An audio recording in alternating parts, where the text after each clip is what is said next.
Hello and welcome to IB Times TV. I'm Sally Turner, joined here in studio today with David Wolman, author of The End of Money. David, thanks for coming in. Thank you. Now, decisive title, The End of Money. Now, if this was to happen in society, do you think long-term that would be a positive thing? Right. So the title, The End of Money, decisive indeed. Yes. And obviously, we're not at all talking about the end of money. We're talking about the end of money as most of us commonly understand it, the end of cash. Mm-hmm. And for a long time now, cash has been on the decline. And it's being sort of pushed to the margins of our everyday lives. You know, I imagine that you're not paying your health insurance or your rent or most restaurant checks with cash right now. Maybe some people are still using it for cash, but by and large, it's being pushed to the edge of this cliff.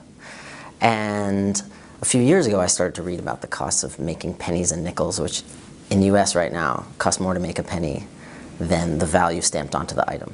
And same for a nickel, right, which is just crazy to a lot of people. It got me really curious about the costs of cash, the overall costs of cash, and the idea that cash might be nearing the edge of this cliff. So I wrote this short essay like, hey, you know, maybe we should get rid of it already.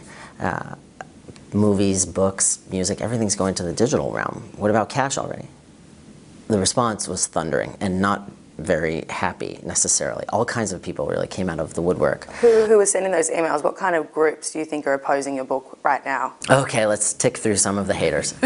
We have fundamentalist Christians write me saying that I am handmaiden to the devil because as soon as we have no more anonymous means of transaction, that means the devil will have full control over the economy, and you know, 30 hours later, it's Armageddon. Then you have people who really think that, you know, the government should stay out of their business, and cash is a way to keep Big Brother, either a government Big Brother or the corporate version of Big Brother, out of their hair. Then I also hear from this other group of people who I think are the most fascinating. They're not extremists. They're everyday people who just say, I understand this rational argument against cash, but I don't know, there's just something about the physical. There's just something, and they all go like this, there's just something about the physical. In a way, it's like a lot of people who don't love ebooks. Right. You know, they love that tactile experience of sitting down on the couch with a book that leaves their hands a little inky. And, you know, I sympathize with that emotion. But with cash, you know, it's even more so than the book situation. Again, because ever since you're a little kid, you know, you have come to connect with and covet those objects. You know, that $10 bill folded into a Hallmark card from Granny when you're for your 8th birthday, and the Tooth Fairy and all that kind of stuff. We are really programmed to love this. But if you open a door to electronic money and cashless society does exist, do you really think crime would go down, or would it go up because it opens a whole new door of fraud and identity theft? I think it would go down. I mean, first of all, financial crime exists and thrives in the digital realm today. No questions asked.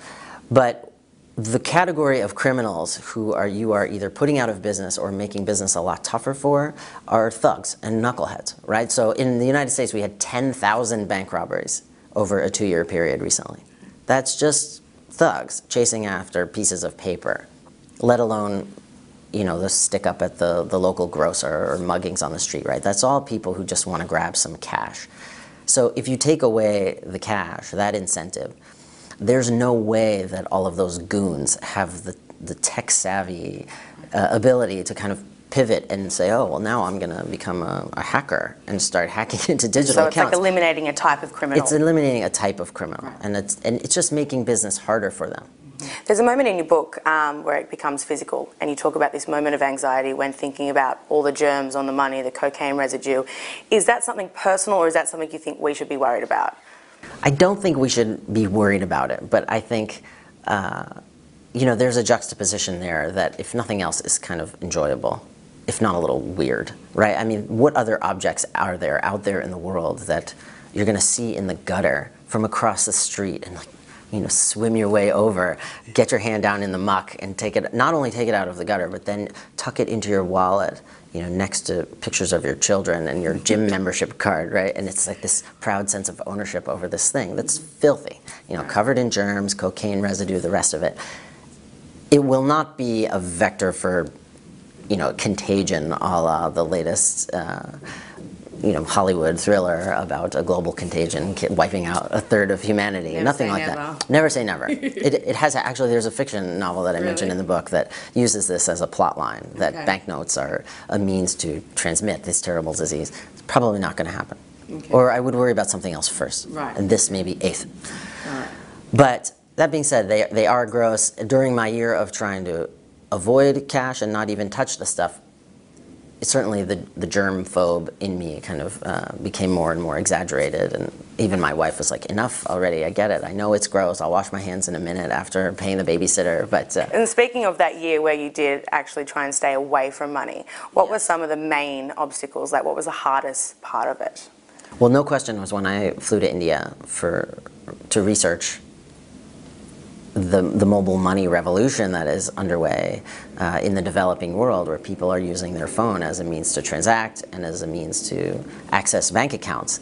And yet, you know, that's a rather futuristic discussion. You know, when will we be completely using mobile tools for transaction? Because right now in India, if you're going to do anything outside of your hotel room, you need cash. You know, to hire a taxi or pay a translator or buy some water on the street. So if I was actually going to do any reportage in India, I needed cash. So I pretty much reluctantly had to call a timeout on my year without cash. Interesting.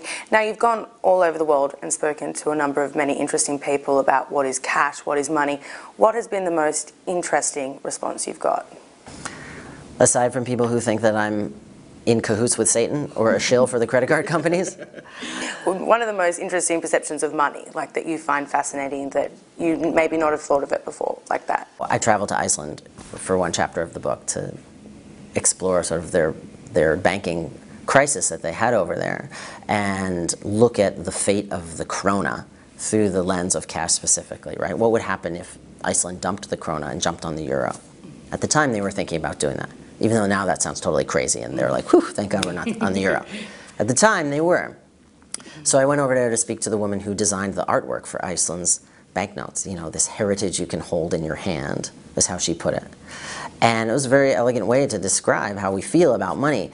And I really thought I was teeing her up to say something like, cash, you know, the currency notes are such an important part of our national identity, and we really shouldn't go on the euro, or it would be so tragic to jettison this history, or something touching about this, or something nostalgic about paper money. She was so fiercely practical about the whole thing. She was like, no, I use my credit card all the time.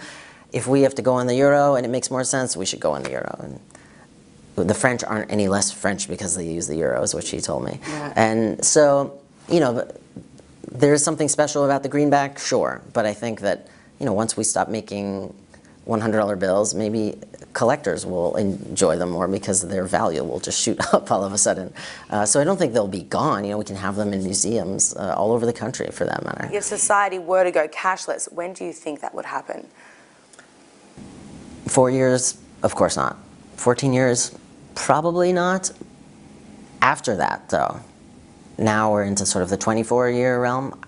I think you would be crazy to say with any confidence where we will be in terms of technology and technology's ability to provide solutions for us and to make the economy move more smoothly.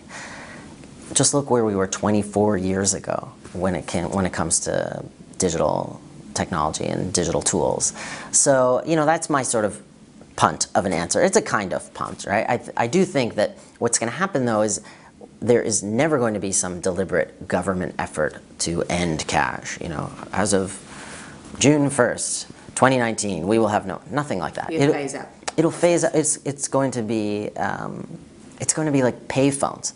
You know, at a certain point, somebody, or maybe my son, when he's 25, is going to walk by one of those things in rural America and just think, what on earth is that thing? I mean, I think I saw that in a Superman movie once, but I have no idea what that's for. And I think cash will become something like that. Well, thank you, David. Thanks for coming in today. It's my pleasure. Well, there you have it. The end of cash could happen sooner rather than later, and maybe in your lifetime. Thanks for watching. I'm Sally Turner for IB Times TV.